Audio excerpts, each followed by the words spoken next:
জল বাড়তেই জীবনের ঝুঁকি নিয়ে নদীপথে যাতায়াত সমস্যায় কয়েক হাজার মানুষ। প্রায় এক বছরেরও বেশি সময় ধরে কাঠের ব্রিজ ভেঙে পড়েছে। বর্ষার শুরুতেই তাই ফের ব্রিজের দাবিতে সরব হয়েছিলেন এলাকাবাসী, কিন্তু তাতেও কোনো কাজ হয়নি। পশ্চিম মেদিনীপুর ও বাঁকুড়ার সংযোগকারী ব্রিজ 25 থেকে 30টি গ্রামের মানুষের যাতায়াতের জন্য মূল রাস্তা, কিন্তু শিলাবতী নদীর ওপর কাঠের তৈরি ব্রিজ ভেঙে পড়েছে। নদীর জল বেড়ে যেতে সমস্যায় পড়েছেন সাধারণ মানুষ। ঠিকভাবে চলছে না নৌকাও। দ্রুত সমস্যা সমাধানের আশ্বাস গড়বেতা 2 পঞ্চায়েত সমিতির।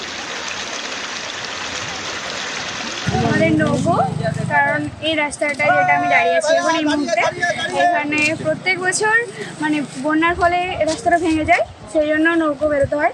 আর এখানে যে ব্রিজটা হাফ আছে ওটা মানে এর আগের বছর হাফ করেছে, ঠিক আছে, এই বছর করেনি, আর একটুখানি শুরু হয়েছে। এখানে আমরা এবছর নৌকার ব্যবস্থা করেছি, পাশাপাশি আমরা একটা কজওয়ে তৈরি করছি পঞ্চায়েত সমিতি থেকে, যেটা বছরের প্রায় বেশিরভাগ দিন যাতায়াত করা যাবে। কিন্তু হঠাৎ বর্ষার জন্য আমাদের যে নিচ দিয়ে যে একটা বাইপাস ছিল সেটা বর্ষার জন্য এখন ডুবে গেছে। এর পাশাপাশি ঘাটালের ছবি দেখাবো। এখনো জলমগ্ন ঘাটাল পুরসভার বেশ কয়েকটি ওয়ার্ড। যোগাযোগের একমাত্র মাধ্যম ডিঙি বা নৌকা। ঘাটাল পুরসভার 5, 7, 9 এবং 10 নম্বর ওয়ার্ড এখনো জলমগ্ন। জলের তলায় রাস্তাঘাট থেকে শুরু করে পানীয় জলের কল পর্যন্ত।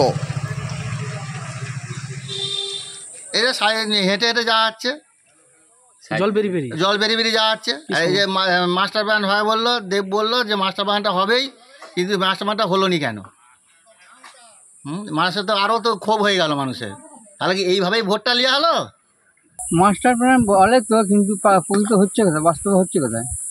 ভোটের সময় হয় মানে লজেন্সের মতো, তারপরে মিলিয়ে যায়, আর কোনো বাজার গিয়েছিলাম, ঠিক আছে, আর এরকম জল পেরি বাজার হাট তো করতে হবে। বাজার গিয়েছিলাম, বাজার থেকে গেছি যাওয়ার সময় এরকম জল নিয়েই আবার এসছি, এরকম জল পেরি গাড়ি নিয়ে।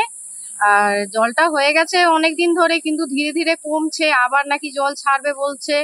তারপরে ধরো তোমার আবার কি ভোটের সময় বললো কি যে মাস্টার প্ল্যান হবে, যে আর জল অতটা আসবে না এদিকে, কিন্তু তারও কোনো সম্ভাবনা দেখা দিচ্ছে না কোনো।